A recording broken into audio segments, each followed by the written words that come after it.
Around 50 Ukrainian civilians reached the relative safety of a temporary camp in Russian-held territory on Sunday after being evacuated from a ruined steelworks in Mariupol, where the United Nations said a safe passage operation was in progress. A convoy of vehicles with Ukrainian number plates, Russian forces, and vehicles with United Nations symbols arrived in the village of Bezimene, located in the Donetsk region around 20 miles from Mariupol. The port city is under Russian control, but some fighters and civilians remain holed up in the Azovstal works, a vast Soviet-era plant designed with a labyrinth of bunkers and tunnels to withstand attack. It is one of the first major signs of an evacuation agreement to ease the ordeal of the most destructive siege in the Russia-Ukraine conflict. Russia's defense ministry said on Sunday that 46 civilians had left the area around the steel plant the previous day. US House of Representatives Speaker Nancy Pelosi pledged continued support for Ukraine when she met President Volodymyr Zelensky in an unannounced visit to Kyiv.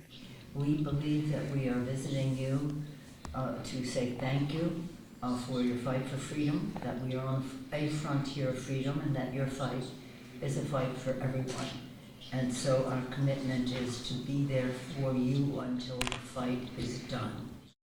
Russia's defense ministry said on Sunday it had carried out a missile strike on a military airfield near the port city of Odessa, destroying a stock of Western-supplied weapons. It released video showing a missile being launched, which it said was used to carry out the strikes.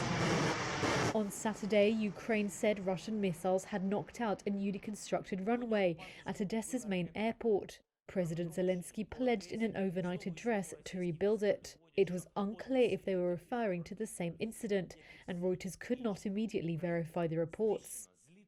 Moscow has turned its focus to Ukraine's south and east after failing to capture Kyiv in the early weeks of the war. In the northern city of Irpin, one of the main fighting hotspots before Russian troops pulled back, people gathered to honour their military dead, laying flowers on freshly dug graves.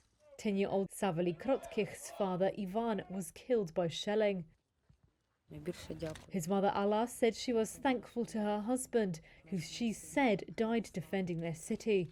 Her 21-year-old son and her husband's brother, who were also in the army, were both wounded trying to help rescue her husband.